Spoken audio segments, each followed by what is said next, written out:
PM सेहत scheme या golden card की बुनियाद पर जो लोग इलाज करवाते हैं उन लोगों को थोड़ी सी मुश्किलात कुछ एक जगहों पर आ भी रही हैं और मजीद मुश्किलात आएंगी। इसलिए क्योंकि 1 सितंबर 2024 से बहुत सारे प्राइवेट हॉस्पिटल्स ने ये फैसला लिया है जम्मू कश्मीर के अंदर कि जो उनको जो पीएम सेहत स्कीम के साथ वो इस स्कीम के मुताबिक लोगों का इलाज करते हैं वो नहीं होगा। क्योंकि मार्च के महीने से करोड़ों रुपए इन अस्पतालों को सरकार की तरफ से नहीं मिले और जम्मू कश्मीर एम्पैनल्ड हॉस्पिटल्स और जो डायलिसिस सेंटर्स हैं उन्होंने क्लियर कर दिया है कि बाज़ाब्ता तौर पर ABPMJY यानी जो प्रधानमंत्री जन आरोग्य योजना है, सेहत स्कीम है, 1 सितंबर से इसके तहत सर्विसेज को कुछ वक्त के लिए वो रोकेंगे। डिसीजन प्राइवेट हॉस्पिटल्स और डायलिसिस सेंटर्स जम्मू कश्मीर ने फंड्स की कमी की वजह से लिया है और कहा कि फाइनेंशियल स्ट्रेन है, ब्लॉक हो रहा है, ब्लॉकेड में मुश्किलात काफ़ी ज़्यादा हैं, अखराजात पूरे नहीं हो रहे हैं और जो हेल्थ जो इन बड़े इदारों के सरबराहान हैं, फैसिलिटेटर्स हैं, उनके मुताबिक 15 मार्च 2024 के बाद आयुष्मान भारत स्कीम के तहत 300 करोड़ से ज़्यादा की रकम इन अस्पतालों को भारत सरकार ने नहीं दी है, रिलीज नहीं हुई है, जिसकी वजह से इनके रिसोर्सेज जो हैं वो रुके हैं, मुश्किलात काफ़ी ज़्यादा आ रही हैं और रेगुलर एम्प्लॉयज़ जो इस सेहत स्कीम से बाहर भी अगर हैं तो उनका इलाज करने में मुश्किलात पेश आ रही हैं। पिछले 6 महीनों में इनके मुताबिक सारी कोशिशें की गई, हर किसी को सर्विसेज स्कीम के तहत फराम की गई, लेकिन सरकार ने सिचुएशन ऐसी बना दी है, गवर्नमेंट और जो इंश्योरेंस कंपनी है इफ्को टोक्यो जिसने स्कीम से निकलने का फैसला किया, एग्जिट कर दिया, उसकी वजह से ये फंड्स में जो रिलीज करने को लेकर जो ताखीर हुई है, लेट हुआ है, प्राइवेट हेल्थ केयर फैसिलिटीज बुरी तरह मुतासिर हुई है। इफ्को टोक्यो असल में रीजन है, सरकार के साथ कोई बात नहीं बनी, अचानक से कंपनी छोड़ गई और मुश्किलात सबसे ज्यादा आई। और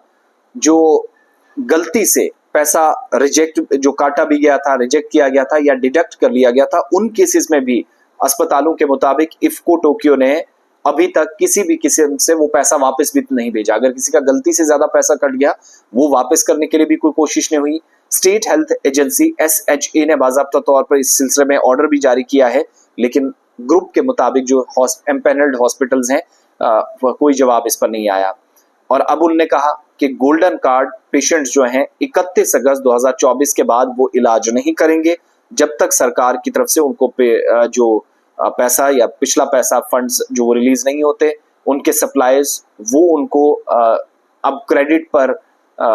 चूंकि अभी तक सपोर्ट कर रहे थे, उधार ले लेकर या फिर सूद पर चीजें आ रही थी, तो बहुत ज्यादा मुश्किलें हो रही थी और सिर्फ सर्विसेज कैश बेसिस पे होंगी, उन लोगों को होगी जो इस स्कीम से बाहर होंगी। तो 1 सितंबर से मुश्किलात आएंगी। होप सो सब चीजें तब तक सरकार ठीक करने की कोशिश करें। एम्पैनल्ड हॉस्पिटल और डायलिसिस सेंटर्स ने ये भी कहा है कि उन्हें chief executive officer CEO state health agency से अप्रैल में मिले। उन्होंने कहा था कि मई से पहले इस मसले को हल किया जाएगा, लेकिन पेमेंट्स उसके बावजूद भी नहीं आई। इस ग्रुप ने एक एप्लीकेशन चीफ सेक्रेटरी को भी CEO आयुष्मान भारत के तहत के जरिए दी है। 18 मई को रिलीज फंड्स फौरी तौर पर की जाए, ये मुतालबा किया गया। 31 मई से पहले या हॉस्पिटल अपना काम बंद करने के लिए मजबूर होंगे, उस वक्त कहा गया था। 31 मई को एक मीटिंग होती है medical education health and medical education department से। उन्होंने कहा कि ये पैसा सारा जो है वो सिक्योर है, वो आपके खातों में आएगा और जल्द मसले को हल किया जाएगा। फिर लेटर एक DC श्रीनगर को किया गया फंड्स की कमी के हवाले से कि ये मुश्किलात है, हम अब इलाज नहीं कर सकते, ये पूरा सिस्टम जो है वो कोलैप्स कर रहा है। इमरजेंसी फंड जो है वो DC जुरिस्डिक्शन के अंडर हैं, जो आते हैं दायरे अख्तियार में, जो DC की चीजें हैं वो भी रिलीज नहीं की गई। तो DC के दफ्तर से भी किसी तरह का कोई रिस्पॉन्स नहीं आया। तो 31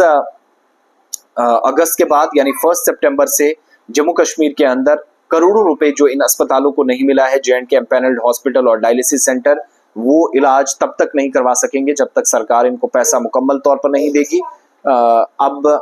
प्रधानमंत्री जन आरोग्य योजना के तहत इन अस्पतालों ने फैसला लिया है कि ये तब तक 1 सितंबर के बाद इलाज मरीजों का स्कीम के तहत नहीं करेंगे जब तक उन्हें सरकार पैसा